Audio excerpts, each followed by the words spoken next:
Hey, it's Nathan. This is a video about how to tell if you could pass a Clep or DSST with little or no study. So this is not a video about how to study for one of the Cleps or the DSST tests. And this is also not a video about how to figure out which Clep or DSST would fit appropriately into your degree program. Those are other videos that I've either already talked about or that I can make in the future. Today is just how to look at all of the list of exams and find ones that you could probably pass right away. And this is the process that I have used to determine which tests I could just go in and take and be done. So we'll go through that. You can see I'm on the Clep website. So the first thing you want to do is you basically just want to cover all the links for the exams and the heading titles. So in this case, you can see that American literature or analyzing and interpreting literature or college composition, like those are all things that clearly say, hey, if you've read a lot or if you've written, etc., like there are a lot of skill sets implied directly within just the title itself. So skim the titles of all of the Clep and all the DSST exams and just check which ones, or write down on a piece of paper or copy them or whatever. You can put them in a bookmarks folder and open them all up. Just keep track of the ones that you would say, as you're skimming through, you would say, hey, I feel like I have some experience in that. And so here's what I mean by experience that would probably get you to potentially being able to pass one of these things without studying very much. So does the title seem like something you have experience in yourself? Like for me, college composition, I'm like, I write a lot. I've written a lot for years and years, and it's something that I've paid attention to and that I've studied independently. And so writing college composition, that sounds like something that I would be able to tackle really easily. Have you ever done like a lot of reading or watching videos on the subject? So in my case, one of the Cleps that I passed was the Spanish test, and I used Duolingo for like a long time. And it's just a lot of fun, but when it actually came time to like take the test, it was really easy for me because I'd been using the Spanish app for a long time. So something like that. Have you just done a lot of independent study on that particular topic? And the last one is do you work in that field, or does someone you know work in that field? Like a parent or a significant other, or even a child. And you might not have realized it, but you've actually gathered a lot of information in that field just sort of by happenstance. So one of the DSST exams is computer information systems. And I just have grown up using a computer my entire life. Well, most of my life, roughly 20-ish years, right? So I just know how to use a computer. And it's not just like how to type and how to open Microsoft Word, right? Like there's a little more in-depth questioning in there, but I've always been really fascinated by computers and how they work and how they operate. And so I've paid attention to things like, how, like what are the pieces that go into a computer, how the software works, how the internet works, things like that. I was actually over-prepared for that exam, but the point being, when you see that line, it can be really easy to say, hey, French language. Well, I'm French on my mother's side, so I kind of know French. Or to say, I took American government in high school, and it's only been a couple of years since that happened, or it was a topic that I just found really interesting, or it happens to be within my lifestyle to just like pay a lot of attention to how the Constitution works and how we're a republic and a democracy and et cetera, how all that stuff is set up. You might be able to take American government. Macro and microeconomics, you might just say, hey, I paid a lot of attention to Bloomberg and et cetera. You get my point. So after you've done that, the next step is to check out the descriptions more in depth. So let's go back to the analyzing and interpreting literature. So in this case, you can read the overview. Now, the overviews are a little bit like a job description. If you've ever read a job description, then you know that most job descriptions are like super overblown because the hiring manager is trying to do a lot of things with a very truncated situation. So they have to put all these things in here like, oh, this might happen or that might happen or, business words. But the reality is your day-to-day life is honestly, it barely ever looks like really what's on the paper. And so that is true here too, which is that a lot of this is relevant, but not the reality. So just remember that, like, you don't have to have all the exact requirements that these overviews list, and I'll scroll down them a little bit more. But you should have it. You should at least feel sort of comfortable with all the concepts being presented. And sometimes the description of the test isn't exactly what's on the test. So this is the overview of the Analyzing and Interpreting Literature exam, which actually is worth 6 credits. Now, I just took this exam, and the actual field of the test is way different than what's listed here.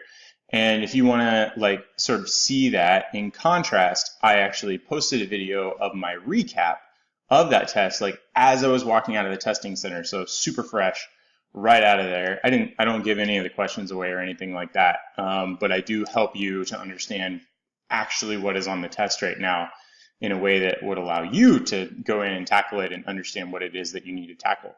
But you could see that video and see this description and see how they're a little bit different. So the next thing, so that's this. So read the description. Excuse me. And if you're feeling comfortable with the concepts, then go ahead and take a practice test. So each time I've determined, after I've looked at the title and then after I've looked at the description and been like, yeah, I feel pretty comfortable with all this, either because I actually know those specific concepts, or I have kind of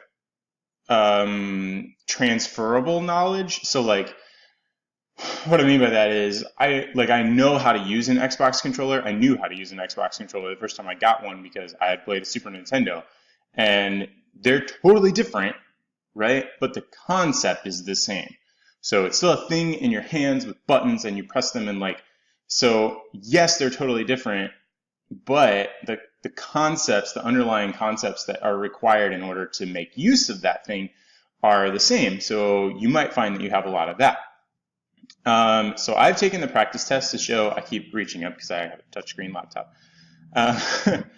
So I've taken the practice exams, and if I get a 60% to 70%, then I schedule the exam, and in between the time of scheduling the exam, because normally I schedule it for about a week out, and most testing centers will require you to be at least a day or two ahead.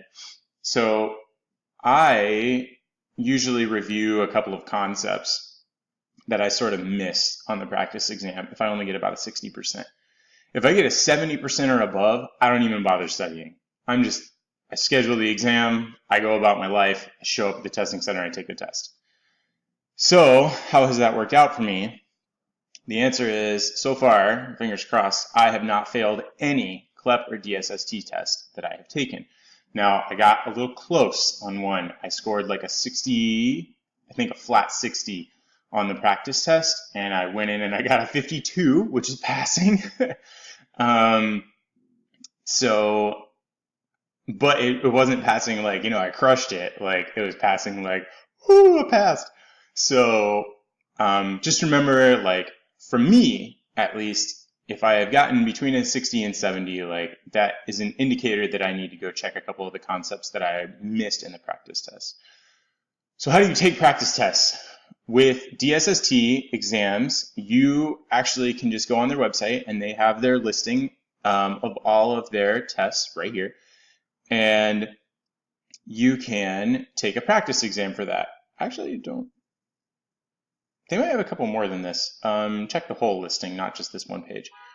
But In this case, you might say, oh, well, I feel pretty comfortable with personal finance. I've always been aware of money. So just to double check, go ahead and take the personal finance practice exam. So when you click on that link on that page, it'll take you to the Prometric site, and Prometric is the actual testing organization that will run through your practice test. For DSSTs, it costs $5 to take a practice test, which to make sure that you can actually pass a test is like nothing, right?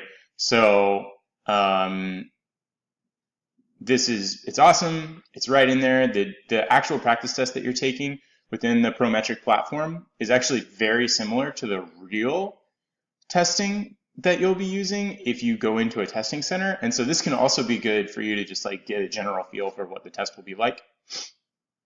Practice exams by DSST have 50 questions, whereas the actual exams have 100 questions. So just be aware that like if you pass and crush this one, that the tests on the practice test, the questions are not one for one.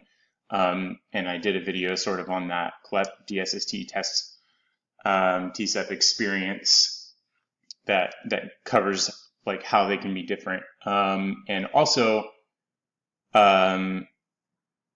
just remember, like you just did 50 questions, but there's 100 questions, which is good and bad, right? So you can actually miss twice as many and get the same score.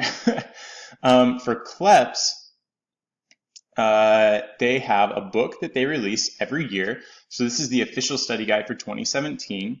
I use the official study guide for 2016, although I'm just about to buy this one. So every August they come out with the next year's book.